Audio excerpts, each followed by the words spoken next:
Hey everyone, welcome to a new episode of the Whiskey Ring podcast. I almost slipped my words right out of the gate on that one, but I am thrilled to welcome on Murphy Quint from Cedar Ridge Distillery in Iowa. Murphy, welcome. Hey, thanks so much for having me. So I first got to talk about Cedar Ridge about midpoint last year. I got in touch with the folks over at Lost Lantern, Adam and Nora, and I got to try your Cedar Ridge single malt. And I believe I don't have it in front of me. I believe it was sherry finished, if I Yep. remember correctly. And I just remember it being a fudge bomb.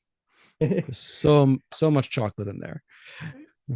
Yep, Uh, that is actually one of my favorite things that has ever come out of this distillery. There's kind of a funny story behind it, but yeah, I am so proud of that bottle, and Adam and Nora are without question some of the best in this industry, and man, do they know what they're doing. they do. I'm excited to explore the collection. Do you know if you have a bottle coming up with them anytime soon? We do actually have a couple bottles coming up with them soon. I don't want to get into what they are because I don't think they've really released it yet. But we have multiple barrels that from Cedar Ridge that they're currently sitting on, and should be good additions to their collection. Among obviously many of the others. I'm a huge Lost Lantern fan, so pretty much everything they do I geek out about. But no, I'm really excited to be part of their portfolio, especially some of these upcoming releases. Awesome, awesome. Well, with that, let's get down to business. So, All right. first off, I mean, Iowa is definitely more than any other state, and perhaps more than any other country, corn capital of the world. Yes, sir. Yet, despite that, you were the first distillery, legally at least, in Iowa since Prohibition. Let's explore that a little bit because to me, that seems like you have so much of something that's right there, and yet, the distilling all went south of you guys. So, what kind of walk through the Iowa history there? I mean, yeah, it's really bizarre that we were the first people to kind of hop on that. I'll start by saying that both my parents, I mean, my family has deep ag roots. Both my parents grew up on farms in Winthrop, Iowa. My parents both lived in Winthrop, Iowa, a town of 600 people. That's where they met. So deep ag roots, and obviously this industry is very tied to that. And I think it was just kind of a natural progression. But I'll say that you know, Cedar Ridge has a very long history. We opened up back in 2005, which at least for the craft or micro distilling movement, that's pretty ancient. A lot has happened over the last few years, and we've been around since 2005, which is quite fun. But I when we started to focus on corn, which was so incredibly obvious, but it was right in front of us, and we didn't always see it, believe it or not. When we started to focus on the corn, that's when things really changed for Cedar Ridge. I'll kind of back up. When we opened up in 2005, we were mainly a winery. We differentiated our winery by also being a distillery. There were a bunch of Iowa wineries at that point in time, and what was our hook? Well, we're also producing some vodka and some brandy and things like that. So, while you come out to our winery, you can try those things. It was just kind of a unique differentiator. Prior to us being a winery, we were just a vineyard. Now, my parents wanted to start a vineyard kind of as a lifestyle and a passion project. So they were working on that in 2001, 2002, 2003. So we were very grape focused early on, and it made a ton of sense, and it was really enjoyable. However, as time went on, I mentioned that we had that distillery that we were mainly using as a differentiator. My dad primarily had a little bit of a light bulb moment, and that's, gosh, we're in the middle of corn country. I mean, we're in the corn capital of the world right here in Iowa. Yet no one here is making bourbon. We have literally everything we need to do so. Let's explore that a little bit. And so we did. We started laying down a little bit of bourbon. At this point in time in kind of the development of our business, we really lacked focus, as a lot of craft or micro distilleries did back in the early 2000s. I mean, it was very much, let's put a decent amount of bourbon away, but let's put a little bit of brandy away, a little bit of rum away, mainly because it'd be nice for our customers to have when they come to our tasting room, or we distributed to a few very small locations at that point in time, and we could bring in revenue that way. So we really lacked focus, but as time went on, the Iowan consumer really came out and supported our bourbon. Obviously, there are a ton of farmers here that wanted to support it. There's so much Iowan pride, and pretty much everyone in our area got really excited about it and started buying bottles of it. So every time that would happen, obviously we had more revenue coming in, so we could put more bourbon away. And when you fast forward to today, we have evolved from a garage distillery that we started out in. We were in a literal garage in downtown Cedar Rapids from about 2005 to 2008 to now in March of 2023. We're on a 70-acre campus, and we're putting away a little over 200 barrels every single month. So all that really comes from the fact that we embraced what we had out here, and that is Iowa corn. We'll talk about our climate a little bit as this goes on, I'm sure, but we've also embraced the temperature fluctuations in the state of Iowa and utilize those in our aging process. So yeah, the corn, the soil, the great state of Iowa, it's had everything to do with our success. So, as you said, in 2005 starting a distillery as part of starting a winery would have been one of the earliest craft distilleries in the country. So again, with that huge gap in, let's say, Iowa distilling history, Yeah. um, I'm still curious to know like why there was no kind of like, was there any legislation against it? I know some states didn't allow distillation for a while, and then the flip side Yeah. of that being, like who'd you look to figure out what to do? Yeah, that was very much the case. It was really unknown, especially in our area. I mean, we had seen a few distilleries pop up, mainly on the coast. One that I'm a huge fan of is Clear Creek out in Oregon. They were around, like St. George was around.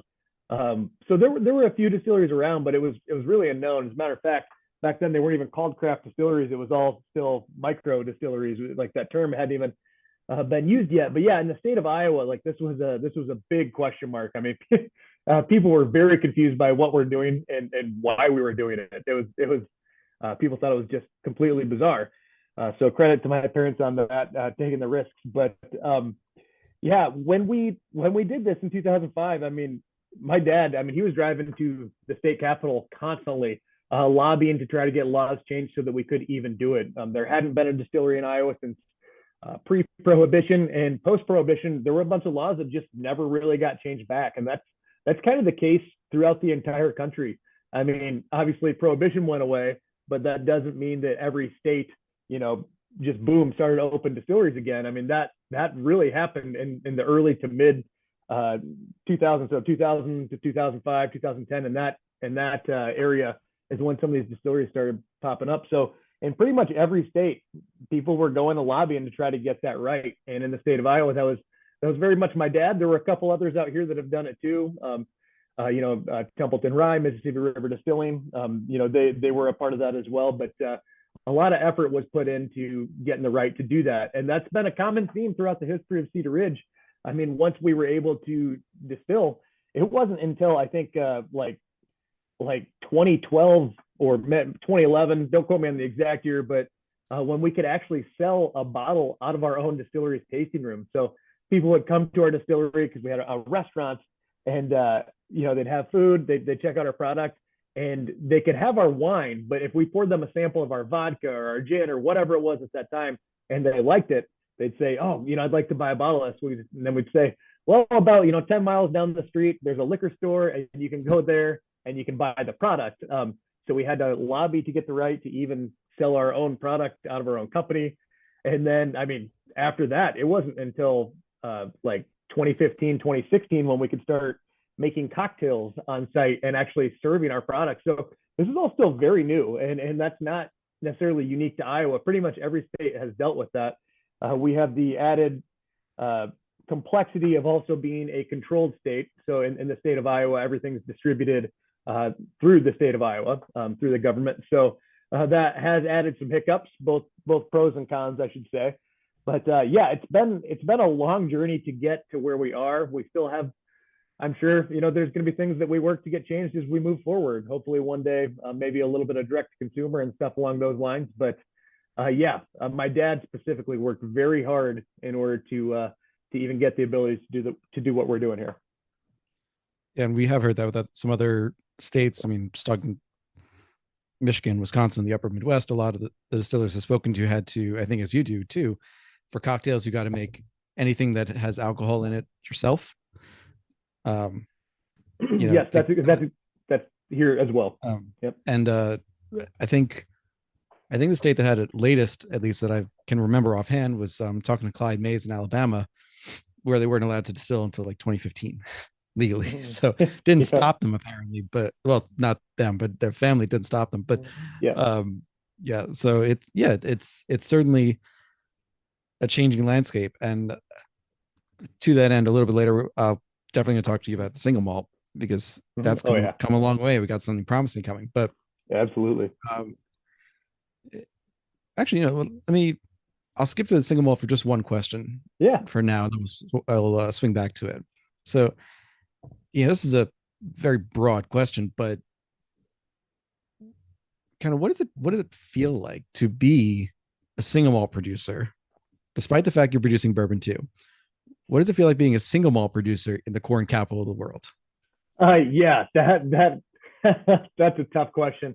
Um, the single malt thing is very bizarre. I mean, pretty much everything else we do makes perfect sense here. I mean, we're a winery distillery combination, obviously, heavily, off balance to the distillery side. We're much more of a distillery than a winery as far as sales, distribution, and revenue go. But our distillery is obviously very focused on bourbon because here we are in the state of Iowa, surrounded by corn. So obviously our wine production, because of our vineyards, makes sense. Our bourbon production, because of our corn, makes perfect sense. But meanwhile, here we are in the middle of Iowa, also producing an American single malt whiskey, specifically one that is going to drink similar to a Scotch. I mean, we've really designed it that way. So it doesn't fit in to the extent that our bourbon or our wine do, but that's kind of why it's fun.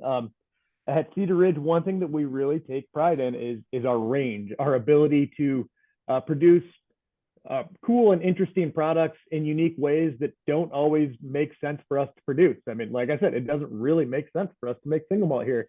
But I think an added element to it would be that both my dad and I have a deep passion for it. And I should also mention a number of our employees also really enjoy single malt here. We have about 60 employees. 30 of them are full time, so we've got a fairly sizable staff, and we're always wanting to do cool new things. And single malt had been something that had been requested for quite a long time. So just the passion between my family, our team, and then I'll also throw my background in there a little bit. In 2010 and 2014, that's the only period of Cedar Ridge's history where I wasn't here. I took a little break and moved out to Colorado with my girlfriend at the time, my wife now. And while I was there, I worked at Stranahan's Colorado Whiskey for a few years, and it awesome place. Still to this day, one of my favorite distilleries on the planet. A lot of positive memories there, but that is an American single malt whiskey distillery, and that is where I kind of cut my teeth on whiskey production. At Cedar Ridge, prior to that, obviously I had a lot of experience with a whole bunch of things that we were making, but Stranahan's was a well-oiled machine, cranking out single malt around the clock, and it was just so beautiful to see that, and that kind of stayed in me. So, that wasn't by any means the reason why we produced single malt at Cedar Ridge. We had been doing it prior to the time that I worked there, but that got me all the more fired up to be a part of it and to be a part of the American single malt movement, which has a ton of momentum right now and a ton of promise. Lastly, I'll mention my personal favorite thing about it, and one thing why we just all get so excited about it around here, is just the range of whiskey that you can create within the American single malt whiskey category is incredible. Utilizing different malts, different finishing casks.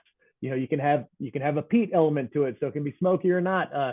There's so much room for artistic input within that category. As a craft distiller or whatever you want to call us, it's very difficult to not get enamored by that and not want to hop on board that movement. So a number of things kind of led to us doing that, but when you kind of simplify it, it's just, hey, we're a bunch of people that like to have fun and make whiskey, and that's just such an awesome category. We had to be a part of it.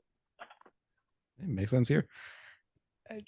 When this is back in July 2020. You were on Single Malt Matters, Yeah. and at the time you'd said you wanted to move American Single Malt ASM forward. Yes. And clearly, a lot of things have changed since then. 2.5 years later, we're hopefully, knock on wood, a couple months away from getting formal regulations or standards of identity. We're, we've been saying that for 6.5, 7 years now, but trying. Um, but still, there is movement there, and there seems to be, despite the lack of kind of a federal recognition as of yet, there is movement on the industry side, and you pretty much speak Yeah. as a single voice. But as Cedar Ridge, as one distillery, I'm curious what your experience has been as these standards of identity have been formed and molded and all of that into what they could be, what they are for the industry, and what they could be on the legal level. Yeah, yeah, it's bizarre. I mean, one of my favorite things about this category is that while the feds are kind of dragging their feet, making it an official category, producers are not waiting. You know, we're just going. We're not gonna let that slow us down. Um, Single malt is a global category. Bourbon is specific to the United States of America. You can't make it anywhere else. Single malt is global in the sense that pretty much every country on this planet is pumping out really cool single malts. Obviously, we all know Scotch from Scotland. We all know Irish whiskey. We know Japanese, Taiwan. Indian. It's coming from everywhere right now, and I think it's just such a shame that we're not embracing the United States on a bigger level here. We have so many things going for us on that front that we can utilize and put out really cool products that we can export, and that people in Japan are going to want to try. People in even Scotland are going to want to try American single malt. So anyway, I don't know. It's a really great category. I'm really excited about it. I think it's a shame that it's not officially in play yet, but I do have a ton of pride in the fact that the distillers, we're not waiting. We're just going for it, and we are making a lot of progress.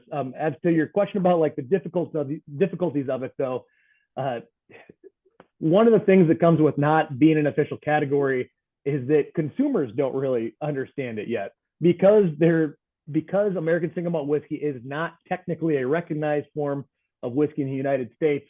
Because of that, in retail environments and on bars, you don't see an American single malt whiskey section, and so that creates a barrier between us and the consumer. You walk down the aisles, you walk through the bourbon section, you walk through the rum section, the red wine section.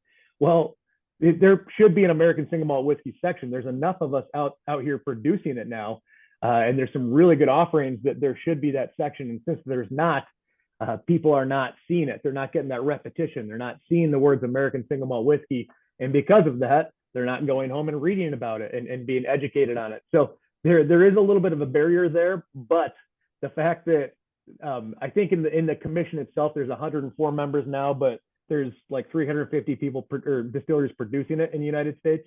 Because so many of us are working so hard on it, we're kind of putting in the legwork and making it happen anyway. It's just we feel like this process is kind of being delayed. I think 5-6 years ago, this could have really boomed back then, had the feds made this an official category. But since it hasn't been yet, it's just off to a slightly slower start.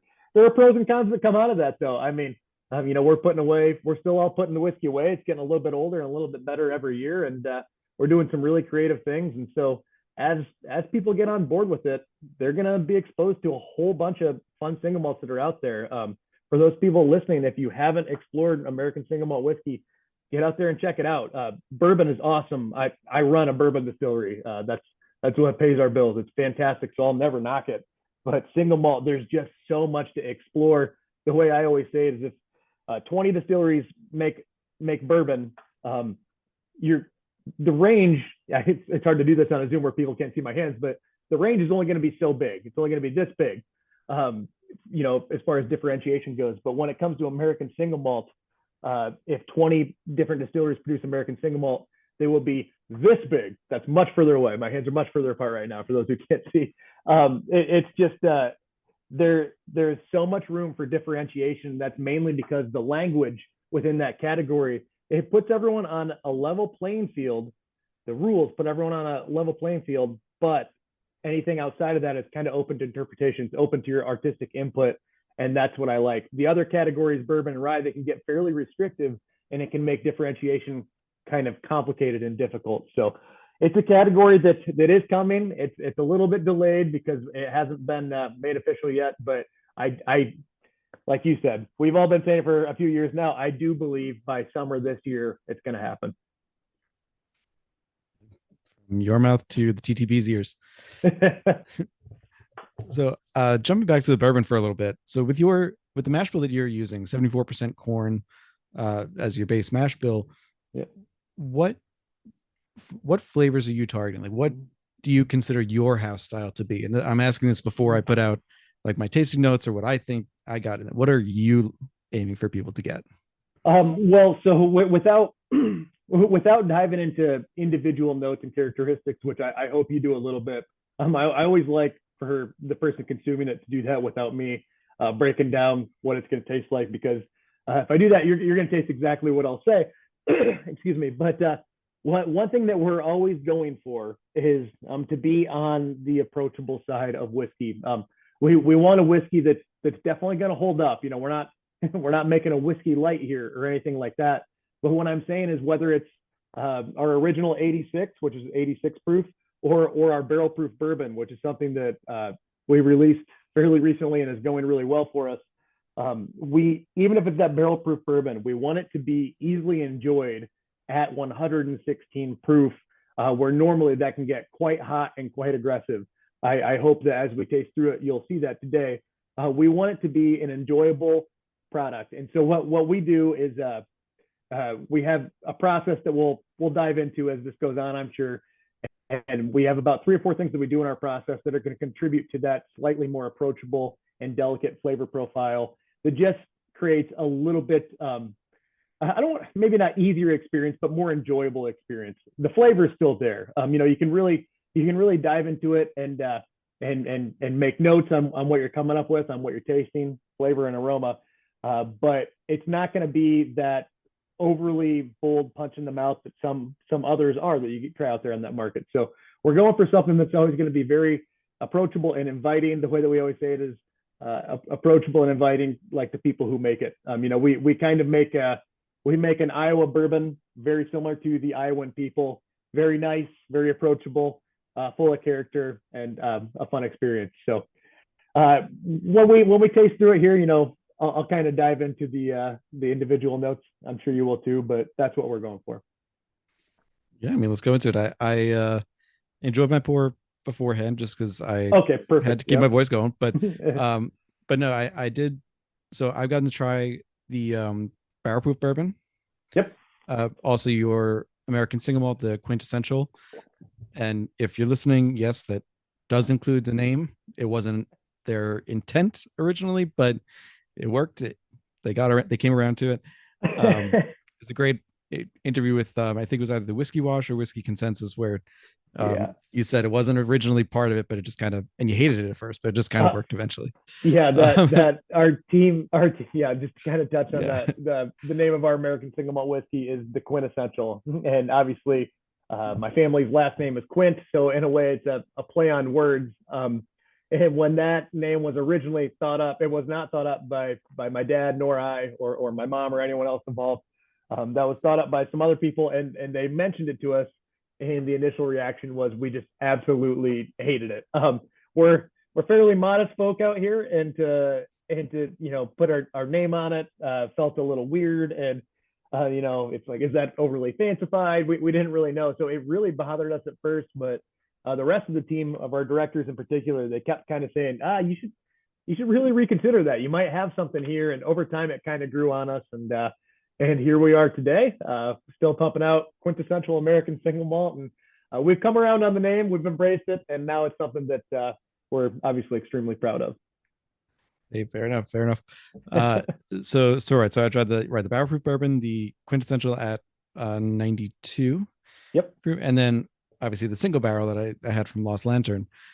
So I guess in fairness, I haven't tried the kind of the Cedar Ridge at 86 proof. 86, yep. But the barrel proof was, I mean, just being honest, I would probably like the barrel proof more anyway for the bourbon at least. Yeah. The single malt is a different story, but for bourbons, I just almost always like the higher proof. Now that, and just to touch on that, That is something that is obviously that's a big movement right now. Having higher proof, barrel proof, or cask strength bourbons. That's super hot right now. I happen to be just like you on that. If I'm going to buy a bourbon off the shelf, I mean it's definitely going to be north of 100, probably north of 110. That's what I'm looking for. As you really explore this category, it's hard to not search for something that is as flavorful as possible. And obviously, the higher the proof, the less cut and watered down it's going to be. For those who don't know, say whiskey comes out of the barrel at 120 proof or whatever it might come out at, to get it down to 92 or to 100 or whatever you bottle it at, all you do is you add water, purified water, to dilute it down. And when you do that, you're going to end up cutting the flavor, and it makes it a little bit less harsh, so a little bit more approachable, but it's also going to dilute that flavor profile. And so as you get more exposure to the bourbon category, typically you're going to end up going for something that has a little bit more flavor, as could be expected. And so that's why this barrel proof movement is a big thing right now. However, here at Cedar Ridge, it's kind of a delicate topic, because we obviously very much want to support that. That's why we have a barrel proof bourbon. But our original 86, that's our flagship, and that's what put us on the map. In Iowa, this is actually really big, whether it sounds big or not. In the state of Iowa, we are the number one selling bourbon. Our 86 proof bourbon, we sell more of that than Maker's Mark sells, than Jim Beam, than Bulleit, or any other bourbon. And we're the first bourbon outside of Kentucky to do that in any state, to claim that to be the number one selling bourbon in any state. And so that's obviously a huge thing. However, out of state, where we're trying to grow and we're trying to enter new markets, things have shifted. When we introduced the 86 proof a number of years ago, 86 proof bourbon was kind of the norm. And as we try to expand in markets, say Texas or Florida, or even in our neighboring market, Chicago, the state of Illinois, obviously, we have to kind of do a different approach. That it's going to be hard to introduce the Cedar Ridge brand on an 86 proof bourbon and target certain consumers, because they've kind of developed a palate that is a little bit more experienced and is going to appreciate something higher proof. So now we have introduced both to the market, and we're building both at the same time. But I wanted to mention that the house we've built is really built on our 86 proof bourbon, and we're excited to also offer now a barrel proof that's a little bit more modernized to the modern expert whiskey drinker's palate. Sure. And as we're recording towards the end of March, and just about a week ago, Fred Minnick posted about the barrel proof bourbon coming out.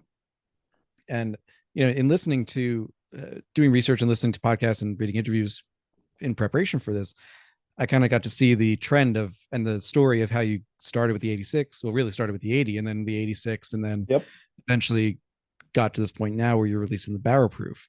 Yeah. And it was interesting because it was interesting for a lot of reasons, but the one that I wanted to pull out was that in listening through the story over, let's say, 2 to 3 years, you mentioned early on, people like Fred, also Whiskey Advocate, were saying that your bourbon is a cask strength bourbon. It's one of those bourbons that you just know is going to be good, maybe even, if you will, better at cask strength or at a higher strength. Now, having said that, and I know it might be too early to ask this because it's a relatively new release, but you have these very loud, very important voices saying that it's a barrel proof whiskey, that it should be a barrel proof bourbon. Yeah. Was that also borne out by the people walking through your doors, trying your products, and now starting to buy those products? Or is it more a case, or was there a dissonance or disconnect there? Yeah, it's a great question. I mean, it's really the culmination of a lot of different things. One, you mentioned Fred Minnick, and that is a very important part of this, is that he's one of the biggest names in this game as far as reviewers or influencers or whatever you want to call them go. And he's been out here a number of times, and every time we taste through the barrels, he would say that, what are you guys doing with this 86? Like, your bourbon is best straight from the barrel. And that was always a really, really good compliment. And that's something that kind of carried on with a bunch of other people too. Obviously we do a bunch of single barrel tastings. We sell a lot of single barrels through retailers throughout the state of Iowa, as well as the Midwest in general. That's where most of our footprint is throughout the Midwest. So we sell a lot of single barrels to these people, and every time that we bust one open and we drink from it, that'd be kind of the feedback that we got is, wow, I can't believe this is 120 proof or 116 proof or whatever it might be. It drinks like it's 80, or maybe not 80. It drinks like it's 90 or 95. 80 is probably a bit of a stretch, but basically the point was, we're drinking cask strength bourbon, but it's not harsh. It's very mellow. It's full of flavor, but it's still kind of inviting, and that's something that's fairly uncommon. That's a flavor profile that we're always going for, but when we've talked about it in the past, it's mainly been around our 86, and it's been really cool to see that hold up at cask strength, at our barrel proof offerings, 116 proof. And when you try it, it's going to drink closer to 100. It's a really enjoyable experience. So yeah, that did come from a number of different people, one very much being Fred. But it's complicated because when you release your initial flagship bourbon, ours was the 86 proof bourbon, you can't just change it. It's not something that it's 86 proof today, and you know what, we'll do 100 proof tomorrow. Let's just change it. That is something that we did almost 10 years ago. We had an 80 proof bourbon, like you mentioned, and we moved it to 86. And that sounds so simple to just change it, but it's complicated because you have price structures and costs, and your customers are expecting a certain shelf price when they go to the store and they see it. And if you change the proof, you're changing all of that. What a lot of people don't realize is in a bottle of whiskey, what you're actually paying for is the alcohol in it. The alcohol is where all the expense is. So yeah, anyway, to just release a product that all of a sudden has a lot more alcohol in it, but keep the same shelf price is almost impossible because you're sacrificing margins. So we could never really figure out how to slowly get that proof up to where we wanted it to be. And ultimately what we decided to do is finally just release two different products. That's something that we've been hesitant to do because our original 86 has obviously gained a lot of popularity and kind of built the house that we know, and we didn't want to overshadow that. But ultimately, we think that they can both have a place on the shelf, and consumers can enjoy it at both proofs, and that way we can get the 86 and the 116 out there.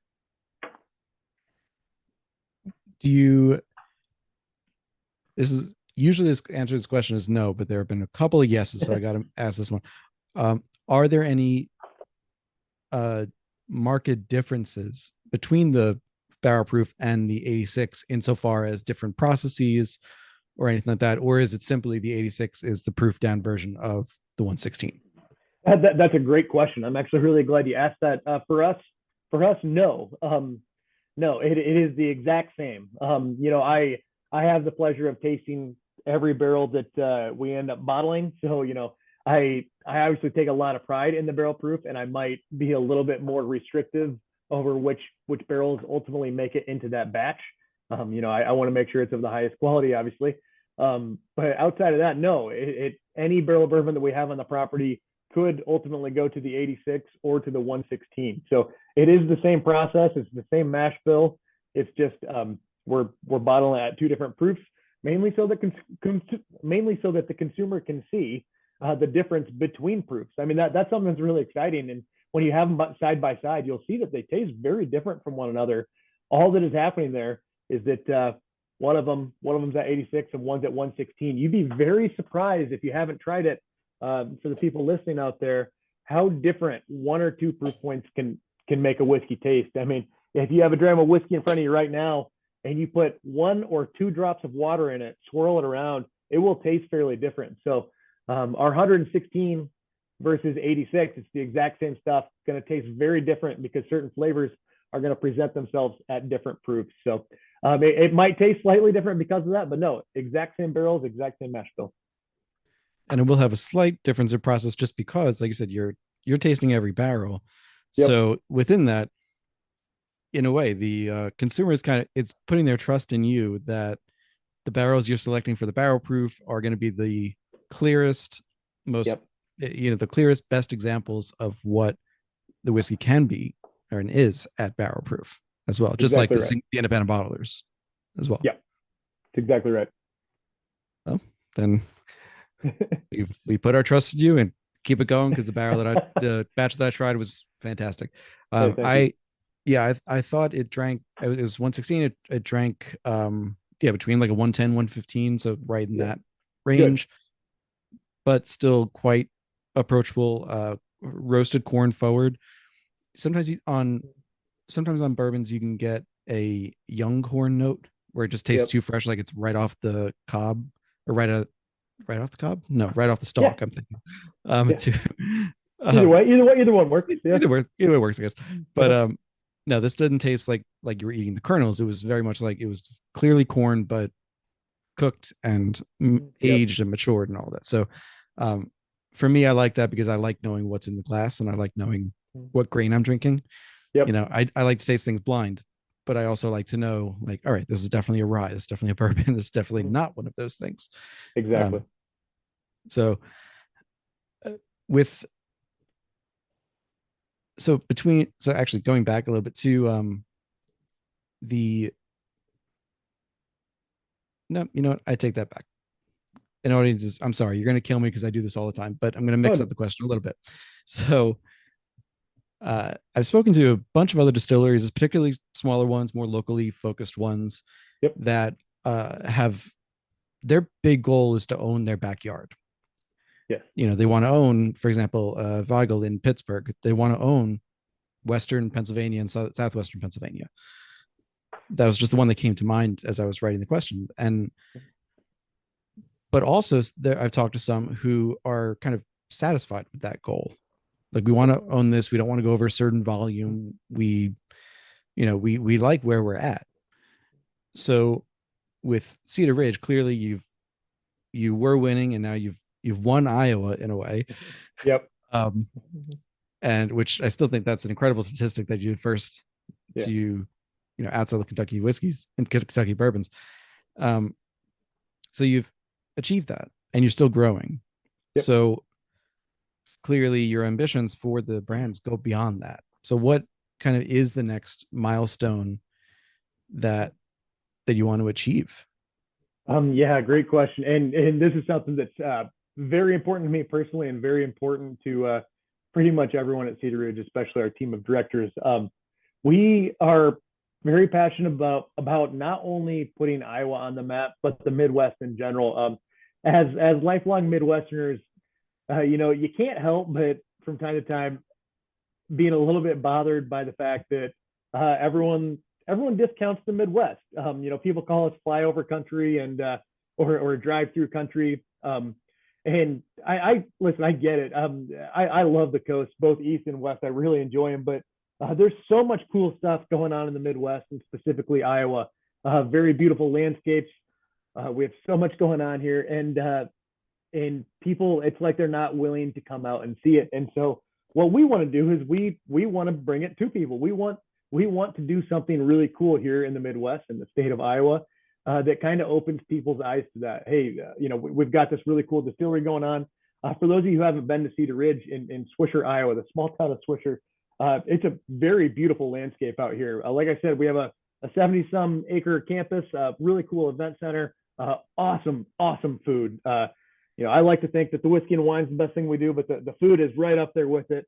We've got a lot of cool stuff going on that people can see out here that they would be excited by. And so anyway, what we want to do, since we can't always just bring everyone here, we kind of want to bring it to them, and we want to leave a legacy of whiskey in the Midwest, obviously specifically focused on Iowa, and that's what we're setting out to do. So you'll see us right now. We've got full-time reps working the state of Minnesota, Illinois, Wisconsin, but Nebraska, Kansas, Missouri, and the Dakotas. We have a few others out there too, but we're really focused. I can't forget Indiana. The reason I mentioned the other ones is because they're the surrounding states, but we're also really working Indiana in there too, because we think that it's a relevant market to what we're trying to accomplish. But we're trying to focus on these states that are often just kind of overlooked.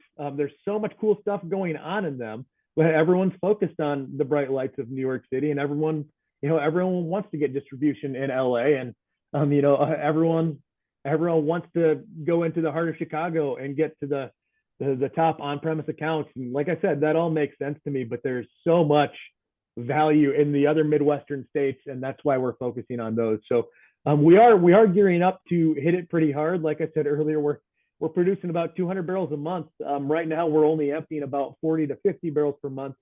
So we're putting away a lot more than we're emptying, and the reason being because we obviously want to keep inventory laying down. We want to increase our age as we move forward. We want to have different offerings. We want to have a 4-year, a 6-year, an 8-year, a 10-year. And so what we need to do is we need to be putting a lot of it away and only releasing a little bit. And that's kind of the strategy right now. But I'm very focused on developing this thing in the Midwest. I'm excited to see what history will say one day. But in the time being, we're kind of living day by day and open an account by account. And if you're in the Midwest, hopefully you see us active in your area. And that was something that your dad said on a separate podcast, separate interview, which was that he wants Cedar Ridge's legacy to be Yep. the company that put Iowa on the bourbon map. Mm-hmm. I think, yes. And that seems to be what you're doing. And look, I'm a lifelong New Yorker. I get the big city. Yeah. I get that we have that trade off in availability where we get most of the releases Yep. marked up. So yep. that's just how it goes. And in fairness, we don't get the distillery only releases, but we for sure usually find ways around that too. But no, I hear you when you're saying, and other distilleries too, for that matter, saying that yep. the coast tend to think of anything in the Midwest, especially let's say like between the Mississippi and the Rockies, as flyover country. Yep. And it's a shame because of just how much comes from there, how much of our daily life comes from there, let alone the whiskey we're talking about. So I think it's great that it seems like you're entering states and areas where people wouldn't necessarily think to. And I think that also presents its own kind of strategy, its own marketing opening as well. That's exactly right. Yep. There's a little bit less competition in the area that we're focusing on, which is beneficial to us. But honestly, I trade it away. I want to see more brands prioritize this area so that consumers have more to choose from. I'm a whiskey consumer myself, and I wish there were more offerings out here. Really, really great people out here, all that would support any type of whiskey that showed its face around here. So that's something I'm obviously really passionate about. But one thing I didn't touch on that you also kind of mentioned is the importance of owning your backyard. And I think that on that note, there is nothing more important than that for distilleries, whether they're big or small, new or old. Owning your own market, for us, once again, that's the state of Iowa, and we have accomplished that, and we can't take that for granted. We need to hang on to that because at the end of the day, those are our supporters. Those are the people who made us what we are. But also from a business standpoint, I mean, we always need to maintain that as security. I mean, we can take risks trying to hit Milwaukee hard. We can take risks popping over to Omaha because at the end of the day, we have a really good support system in the state of Iowa, and we can sell the whiskey that we need to here.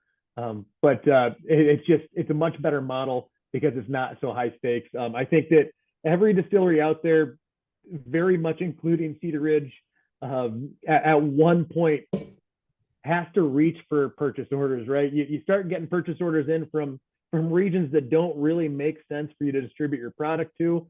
But the big number on the purchase order is so tempting that you have to take it. I mean, you're trying to lay down more whiskey, so you need money coming in, and you're kind of forced into doing it.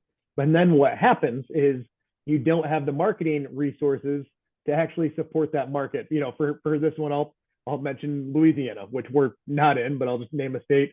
If we start sending product to Louisiana and it pops up on the shelves out there, well, the most important thing is that we get it off the shelves in Louisiana, that we're marketing it, we're getting consumers to go buy it, because if we don't do that, that product just sits on that shelf, it gets dusty. The person who bought it, the retailer who bought it, doesn't sell it, so they don't get their investment back.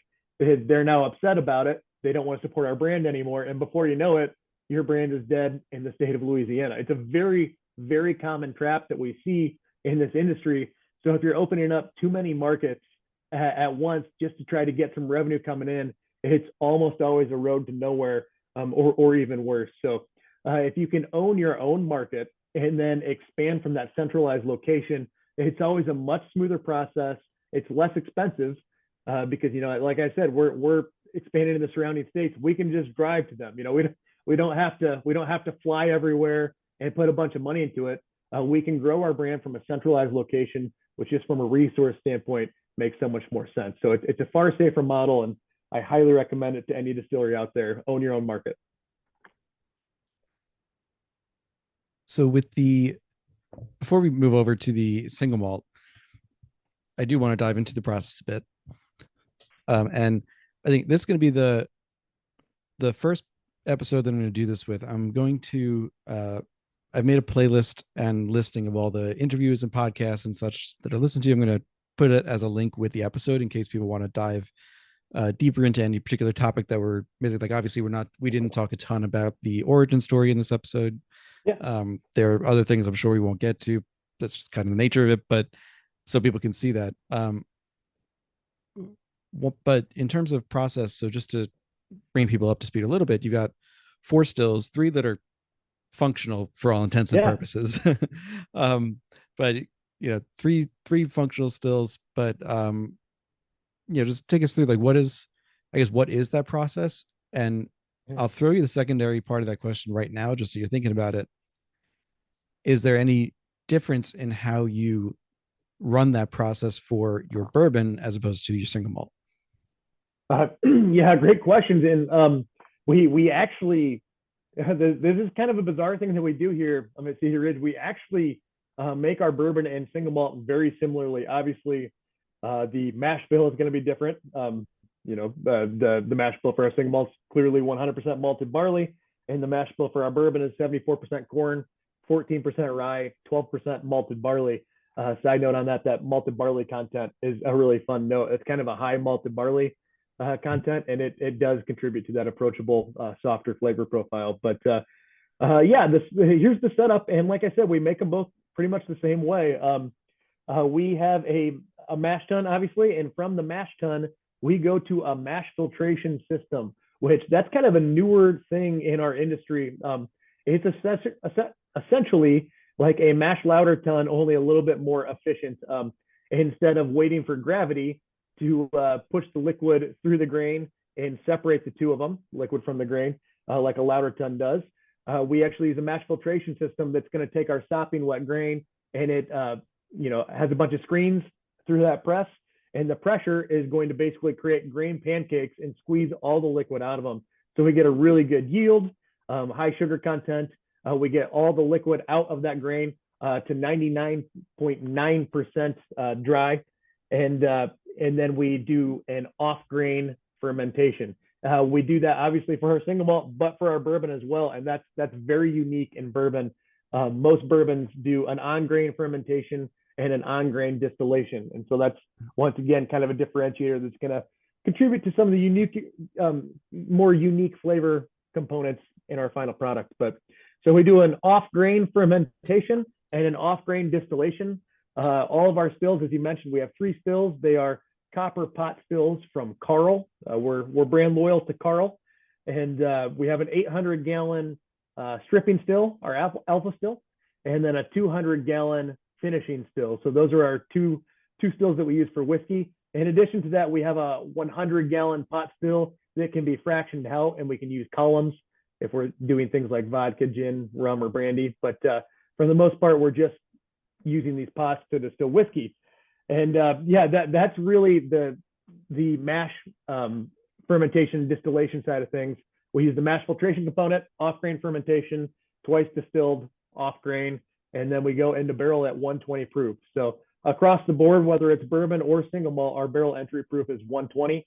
I've been thinking about experimenting by modifying that a little bit, barrel entry proof, just because I've been reading a lot of fun articles on that. But right now, it's exclusively 120 proof barrel entry.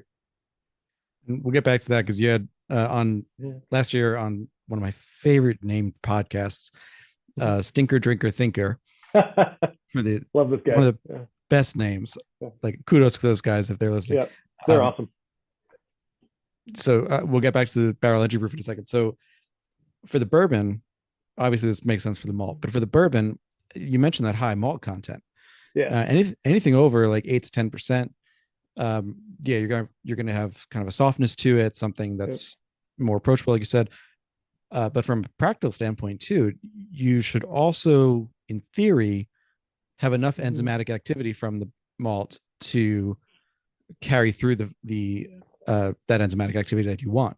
Now, are you finding that, or do you need some extra push from either enzymes or something else to fully get that alcohol out, or sorry, get the sugars out for the yeast to eat? Yeah, a little bit of both. I mean, yeah, that 12% malted barley will get it done. We have used some enzymes along the way, time to time, but yeah, that is part of the strategy by using that higher malted barley content in addition to the flavor profile that we're looking to create. So it is a little bit of both there. Gotcha. And then going forward to the yeast too. I mean, uh distiller's yeast, local yeast that grandfather found. What are you using? Yeah. Without diving too deep into that, we don't usually get way into detail on that front. We use a couple different types of yeast. Some distillers yeast. We also have a traditional wine yeast element that we utilize in some of our process too. Like I said, I won't really elaborate on that too much because that we do feel like that is kind of one of the tricks to our trade here. But Fair yeah, enough. Everyone's got proprietary something. So yeah, that's exactly right. no, that's right. I promise you no gotcha questions. I'm not gonna throw you into the grinder or the Oh masher no, on that one. to So be honest, I don't think that's a gotcha question. I think that's actually a really good question. It is an important one to the production process, obviously, just because different yeast is going to create a wildly different overall flavor profile of your final product. So it is a fair question, but I know that a lot of people, us included, a lot of distilleries get kind of hush hush about that just because there are only so many inputs into the whiskey making process, and yeast is a fairly significant one. So yeah, we don't dive too deep into that, much like other distilleries, but maybe one day we'll loosen up a little bit. no, makes sense. Makes sense. Uh, so going back again, like I said, we'll go back to the barrel entry proof. And you said you've wanted to. This is what you said on Stinker Drinker Thinker. Yeah. Could barely get that out. It's brilliant, but also a tongue twister.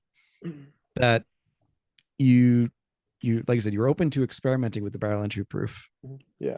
particularly as it pertains to different mash bills, different products that you're talking about. On the topic of variables, Yeah. it seems like that's you control other variables, like going. And sorry, this is a long context for a question, so apologies No. in advance for that. But you use the yellow dent #2 Iowa corn. Yep. What's around you makes sense.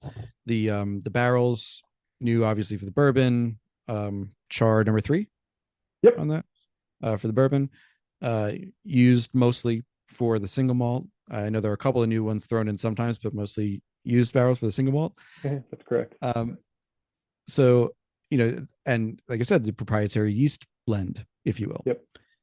So there are other variables that you've clearly controlled along the way. With thinking about experimenting with barrel entry proof and Yep. different mash bills, what kind of made you want to experiment with those variables in particular, as opposed to the other ones that perhaps you can play with?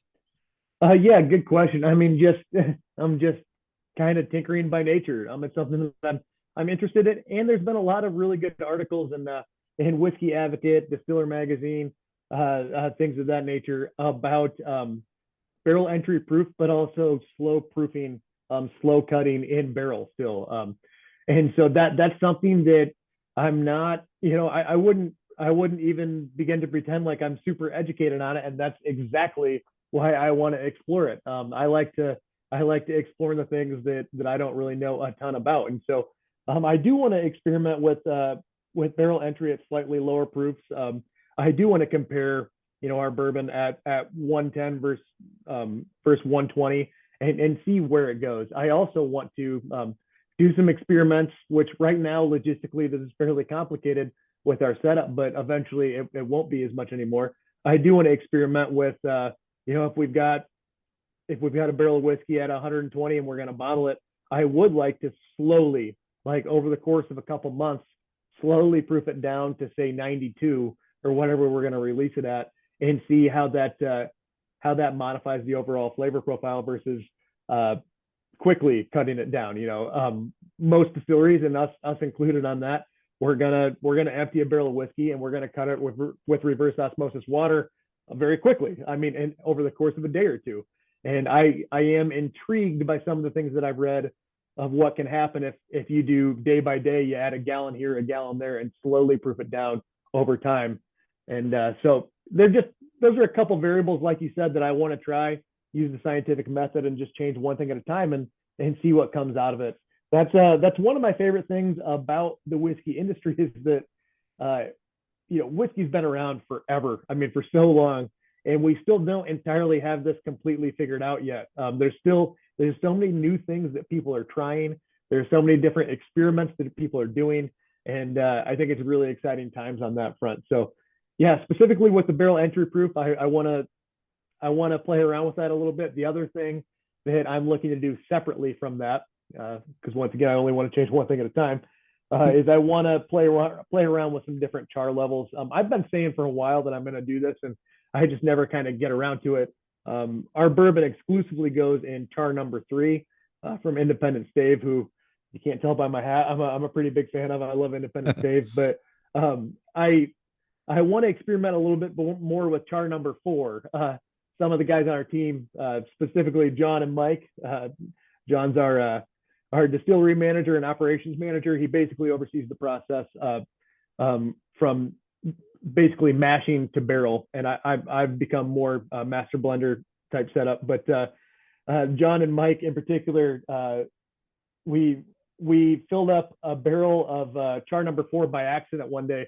Independent Stave, I think they accidentally just mixed a couple char number 4s in with our char number 3s, and it ended up being one of our favorite barrels on the property. So now, obviously, we need to experiment with that a little bit more and put some 4s away. So barrel entry proof and overall char level are two things that we're looking to modify as we move forward and just kind of see where they go. This month's Impact Spotlight is on Pokeno whiskey. Sitting just south of Auckland on the North Island of New Zealand, Pokeno is one of the Pacific Rim's newest distilleries. Founded by whiskey industry veteran Matt Johns, Pokeno set out to create a uniquely New Zealand single malt whiskey, one that would bring the lush, subtropical terroir into the world's most recognizable category of malt spirit. I've been able to try their Origin and their Discovery series, as well as a single-barrel double-matured ex-bourbon, and each were truly fantastic. And in case you're wondering whether I really do get to try these things that I talk about, or whether I even like them, I'm here to tell you yes to both. If I don't like it, I don't have to talk about it. And I can't stop talking about Pokeno to anyone who will listen. As of March 2023, Pokeno is just starting to come out into the US market with a rapidly growing footprint. I sometimes say that there are distilleries to watch. This is one to watch while sipping their already world-class single malts. Check out my episode with Matt and Pokeno in late March, and order your bottle of Pokeno New Zealand single malt today. Hey, Whiskey Ringers. I hope you've been taking advantage of that podcast-only code for the Scotch Malt Whiskey Society. They've got around 20 bottlings coming out each month, and there's never a shortage of new things to explore. To take advantage of this podcast-only offer, please go to smwsa.com, that's Scotch Malt Whiskey Society of America, and put in code WRP for Whiskey Ring Podcast at checkout for 25% off your first year subscription. I'm very curious, and I'll put this out right now to see what you think of the different of the different entry proofs, but I'm also thinking especially of the proofing process. And you've got, as you said, most of the industry is going to do it fairly quickly.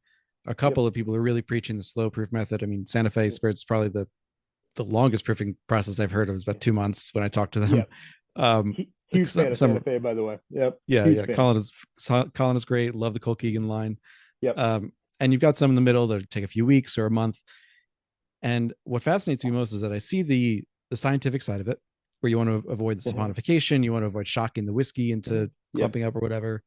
Um, whatever, such a scientific word. And you want to also, on the other side, you got to put out product quickly. You can't hold on to it for too long, or it can change, or things can happen. Mhm. And what fascinates me most, I think, is that maybe within a week of talking to Colin, and this would have been last Mhm. year, I had the opportunity to be on a media event with Ian Sturzman, then an MGP, now at Ross and Squibb, Mhm. depending on what product it is. Yep. And I asked him directly. We were talking about I think we were talking about the Remus Repeal 6 at that point, not the Gatsby. It would have been the Remus Repeal 6. And that's at 50% and 100 proof. And I directly asked him, I said, look, what's your proofing process? Like, do you do slow proofing, fast proofing? Do you find a difference? And very quickly, he was like, nope, we just do quick proofing, Yeah. not a problem. So in very short time period, I was talking to two different distilleries, obviously vastly different in size, in focus, and all this, both putting out great whiskeys, Yep. doing it totally different way, and seeing basically this mammoth company saying, no, we don't slow proof it, we just do it and it works. Yep. And this smaller company saying, no, you need to slow proof it. So I don't know exactly who's right. I see the scientific reasoning why you would want to slow proof, but it's not Yep. like every MGP whiskey is saponifying when you when It, you buy a bottle of it, or it wouldn't sell so much if it was. So yeah, I'm it curious to see what happens.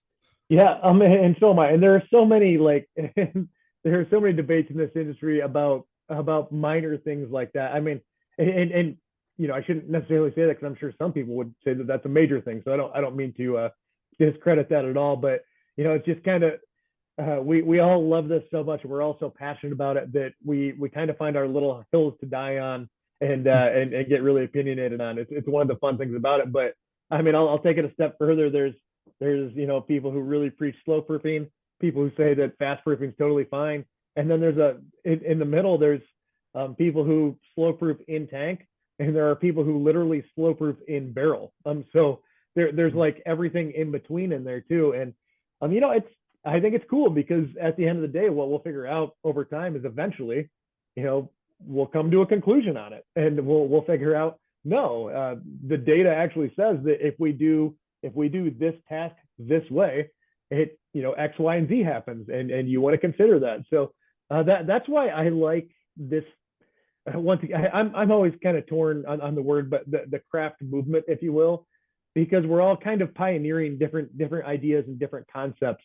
I mean, mainly for the sake of differentiation, we all want to do things differently because it differentiates the product, and that's a benefit to marketing and sales. But we're all trying these different things, and eventually it's going to lead to new techniques and new discoveries, and ultimately it'll change the whiskey landscape. And so it's hard not to be excited about something like that. Absolutely. And before we move on, I have to ask, did you get to try the Maker's Mark DNA series? I have not yet. I actually have not tried that. I've seen a ton of people who have. I see a lot of that stuff, but have you? I did. I ran a class on it. I might have a set or two left over. I can well, we'll talk Ooh, about that off air. So yeah. Take it offline. yeah, yeah. But I'm just curious because that obviously would play quite into the barrel entry proof. So It's a good call. um all right. So let's move on to the single malt. I mean, Oh yeah. so this was my intro to Cedar Ridge, and it was fascinating because when I drank it at first, I had this, in hindsight, really dumb thought come to my mind, thinking that was where the question of like, why is a single malt producer in the middle of Iowa? Yep. And then I learned, obviously, well, the bulk of their Mhm. sales are still bourbon, so that Yep. still makes total sense. But at the time, it was new. It was just like, why is it there? It's Mhm. odd, Yep. but it is quite intriguing. As you said, it's in the style of a Scotch, Yep. but is an American single malt, so there are certain things that means, Yeah. which some of which you elucidated earlier, and then we can go into a few more as well. But the I guess for you, makes what do you want to be the differentiator? To use your word, what Yeah. do you want to be the differentiator for your American single malt? I mean, well, The process in particular, I guess, is what I'd say is the overall differentiator. And yeah, quickly touching on that again. I mean, being in the state of Iowa, and it doesn't necessarily make sense. Within the American single malt whiskey category, there's obviously a fairly sizable debate over the concept of terroir or terroir, however you want to pronounce it. And there are a lot of distilleries that focus on utilizing malted barley from as close to their distillery as possible, and I think that's really cool. That's something that I'm, as someone who also oversees a winery that grows grapes and it makes wine from those grapes. I think that's really neat and good good for the category. With that being said, in the state of Iowa, we don't really grow barley here, so that's not really an option for us. So what we're doing is we're going a very different route. I'm pro the idea of terroir, but we can't really embrace it here. So what we're doing that is kind of a differentiator is we're using the tools that we have at our disposal throughout the process, and I'll break that down for you here now. But the key elements is that we're both a distillery who not only makes whiskey but things like rum and brandy as well, and we're a winery.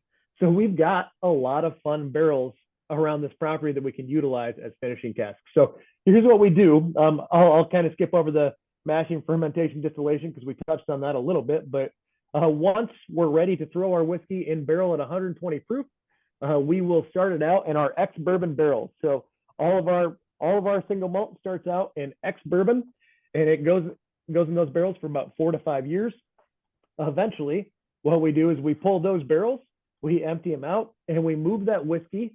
We cask transfer that whiskey into a unique finishing cask of some kind. And that's where our wine barrels, our brandy barrels, our rum barrels are utilized as well. I also want to mention I bring in barrels from all over the country. We don't produce much rum and brandy here, so we bring in a lot of other rum and brandy barrels from other distilleries.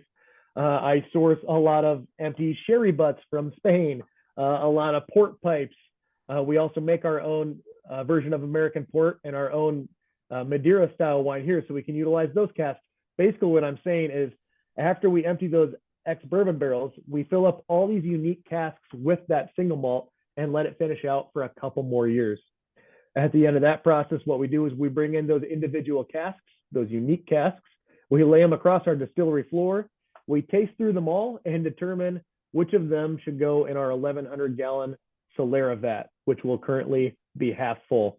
We'll fill it up. We'll bottle it halfway down. We'll fill it up. We'll bottle it halfway down. So the whole thought process, the whole thing that we're trying to accomplish here is we have this 1,100-gallon Solera vat that is constantly evolving in flavor profile and constantly gaining character, and it never goes empty. So we're utilizing all these different finishing casks. We're utilizing single malt finished in sherry butts, single malt finished in brandy to manipulate that and to evolve the Solera vat as kind of a finishing process. So that's what we're doing. It creates a very complex final product. My favorite thing about that product is when you sit down and enjoy it, you can really, really study it. It's not going to be one noted. It's going to have a lot going on in it. And as a distiller, I like to sit down and take a sip of it and find the notes that come from, say, an ex-pear brandy cask. I like to sit down and find the notes that come from a rum cask or a sherry butt. I think that's really fun. And so the process itself is what differentiates us. It's also something that is very exciting for the team. It keeps us on our toes.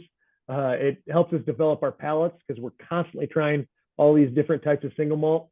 And it just makes a really fun product that I think contributes really well to the overall American single malt whiskey movement. So I had to take a breather just because there's a lot. So many questions I want to ask there too. I mean, but you're right that you can experiment with so many things. And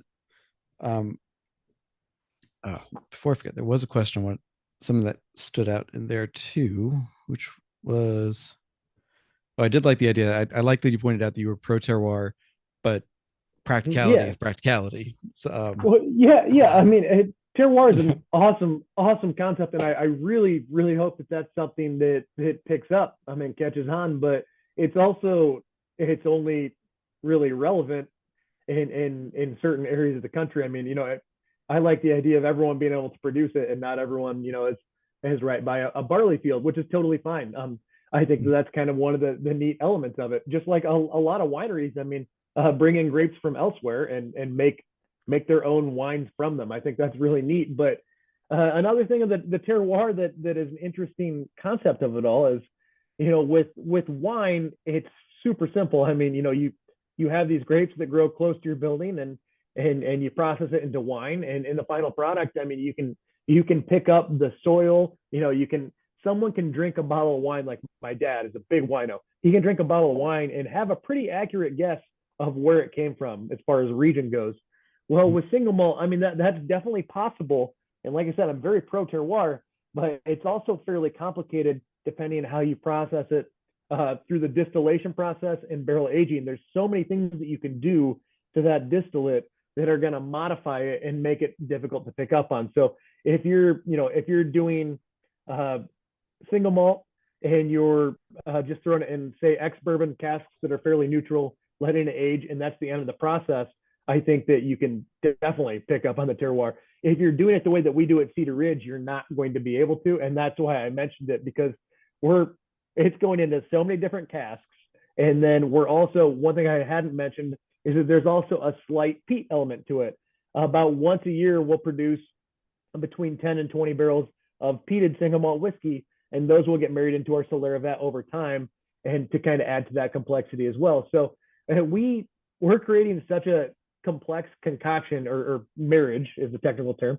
We're creating such a complex marriage of single malt that even if this barley was grown right outside my window here, we wouldn't be able to pick up on that. So that's kind of why I mentioned it, is because the process that we utilize here would make that impossible. Whereas the process that some of the people are using out on like the West Coast is genius. I'm really, really excited as a whiskey geek myself. I really look forward to seeing them continue to develop that. And so we got to touch on the peat.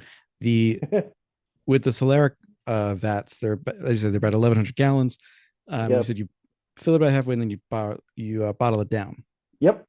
About how low do you get with those before you start filling it back up? Sorry. So we fill it all the way up and we bottle it halfway down. So there's a Okay, halfway okay. point on our vat. So it's an 1,100-gallon tank. Roughly 5 to 550 gallons will be left in it. And then once that happens, that's when it's time to fill it back up. And we do it about once a month at this point, and it's going to happen more and more as we go forward. But it is the best day of the month because we all get to taste what's in the vat, and then we all get to taste like 20 different barrels of single malt. So we'll get people, from our front of house, obviously the whole production team, to come try all these barrels, because that's like the exciting part of working in this industry, is getting to experiment things or experience things like that. And so it's like the best day of the month when we have all these fun finishing casks in there, and we all kind of just team up, taste through them together. And I can say that I am very fortunate to be the person who has the final say of which barrels get to go in that vat. But I have an extremely skilled team that I do rely on to kind of help me make some final decisions on that from time to time. And with the Solera vats too, last question, because that just came up to me too, was there there are pictures of it on the website. They look very nice. They look like very, very large format barrels Yep. on the outside, but on the inside, is it wood? Is it inert container? Yeah, it's wood. It's a toasted wood. So these are actually these Solera vats. They were really designed, I believe, for wine production originally, but they happen to work perfectly for what we're doing. So the interior of the vat, although it is wood, it's neutral. It's not going to really impart much flavor. It's really a marrying vessel. I mean, it probably does just a touch more than if it was stainless steel. I mean, I think that there are some benefits to utilizing it. Otherwise we would just have a stainless steel tank. But yeah, they're 1,100-gallon wooden vats, and the inside is a toasted wood that should be fairly neutral. All right. So now going on to that peat, are you Yeah. how are you imparting the peat? At what point during the process? Yeah, so that is all. It's all done completely separately. So we mash it separately from our normal single malt. We distill it separately, and we barrel age it separately. So That it will also go in ex-bourbon barrels, but I mentioned earlier that our single malt, we cask transfer all of that to unique finishing casks after about 4 to 5 years of aging. The peated single malt, we do not. It stays in its ex-bourbon barrel the whole time. We really want to keep that intact. And then I'll marry a bit of that into basically every other batch. And an 1,100 gallon vat, if you dump a full 53-gallon barrel of peated single malt into it, it's mainly going to Yeah. taste like peated malt. As a matter of fact, I did do that once. I tried, like I said, this product, it does evolve batch by batch. Batch 5 and batch 6 are going to be fairly similar to one another, but batch 5 versus batch 20 will probably be fairly different because over time, as we empty this thing halfway down and fill it back up so many times, over time it's going to kind of head in a direction. And well, the only time I kind of shocked that system a little bit is batch 5, which in Iowa has kind of become a little bit of a hunted item because it is different. And that's since it was batch 5 and Quint means 5.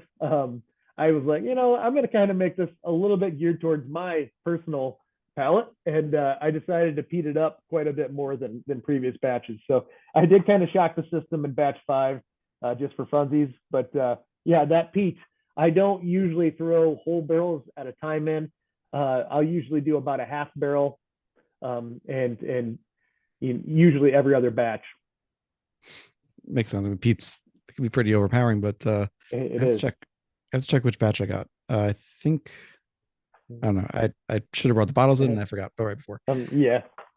But so with the peat, are you bringing in the malts already peated? Are are you peating Yeah. on site?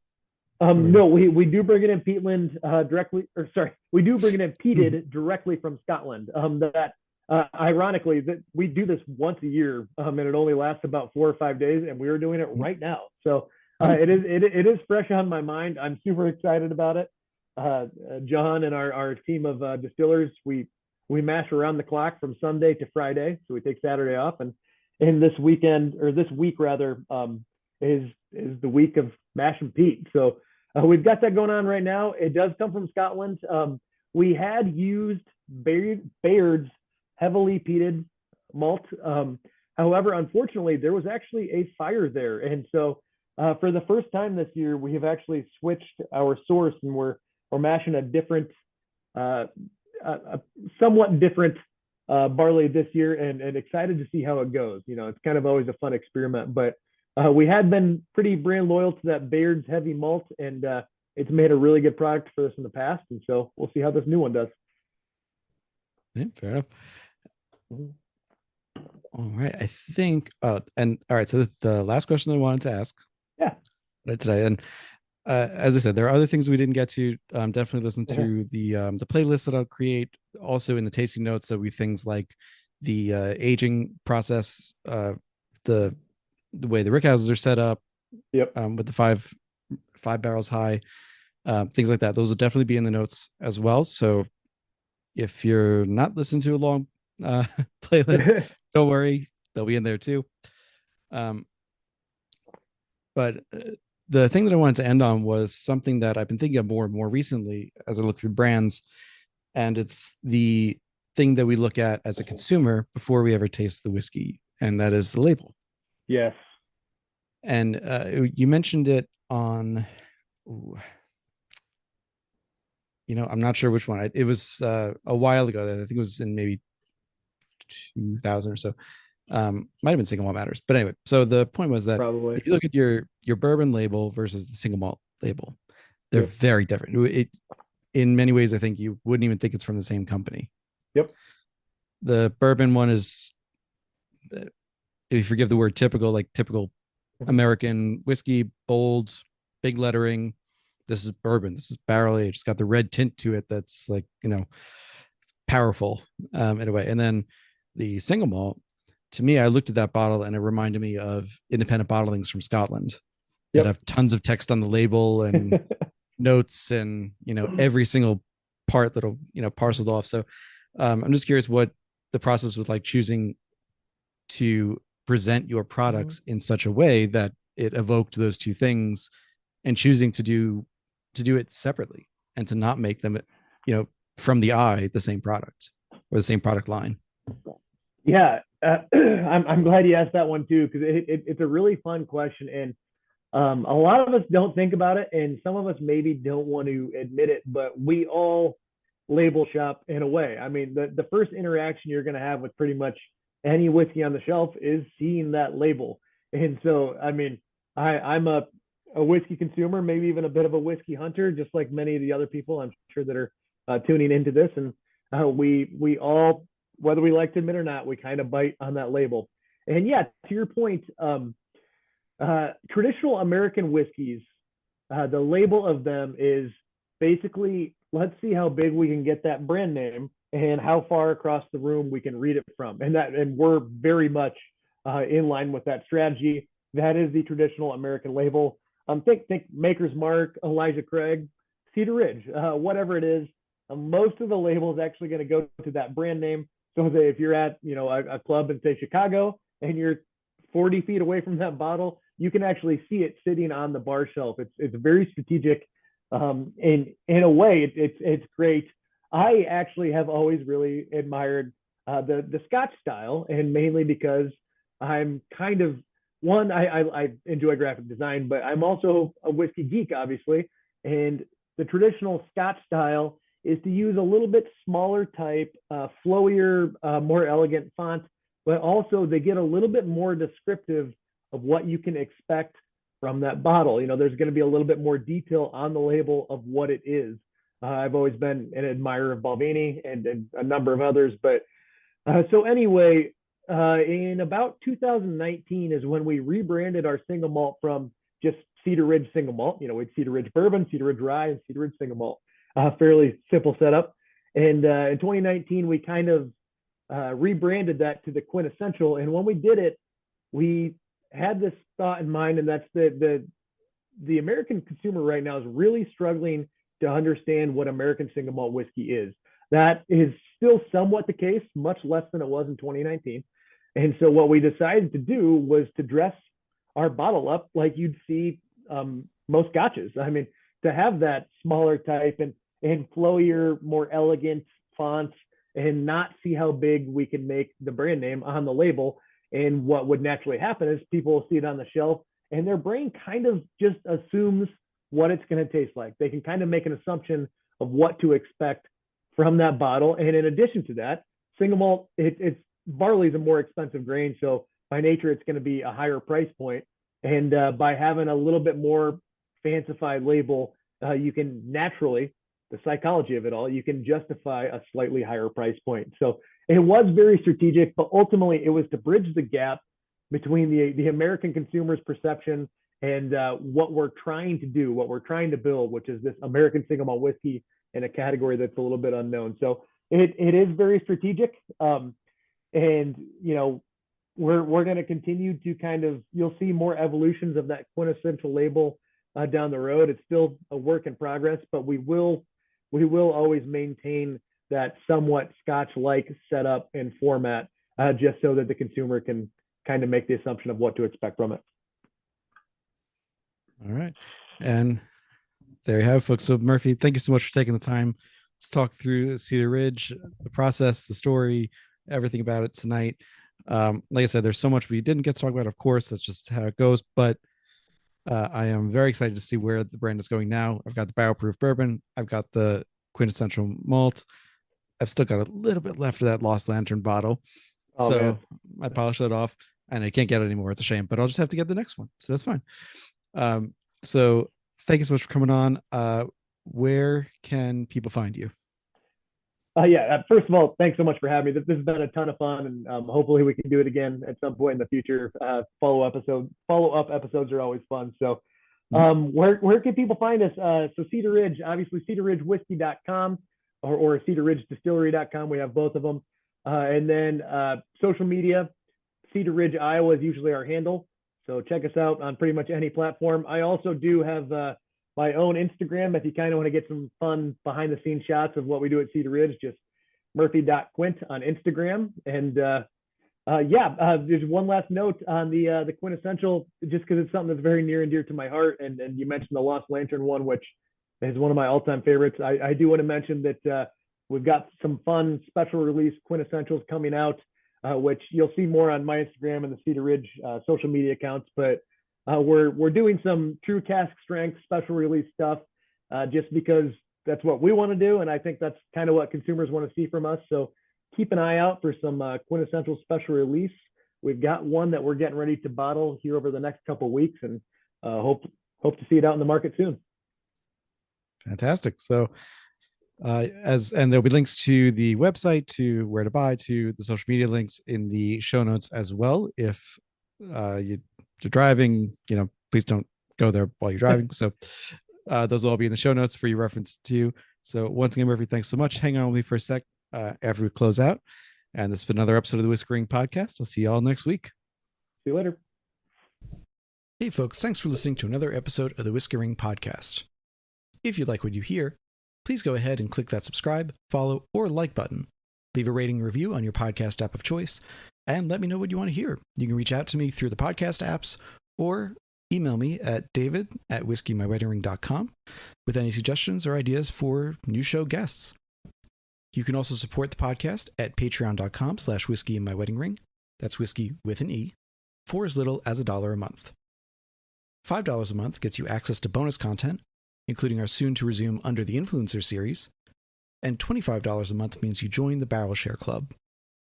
Each month, Barrel Share Club members get to try products sent to me for review, bottles from my own collection, and sometimes bottles that I just pick up because they're fun or interesting.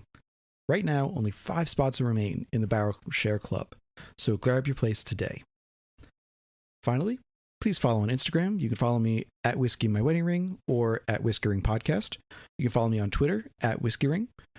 You can follow on Facebook at Whiskey My Wedding Ring or join the Facebook group, the Whiskey Ringers group. And I hope to see you there. Cheers, thank you for the support, and see you next time.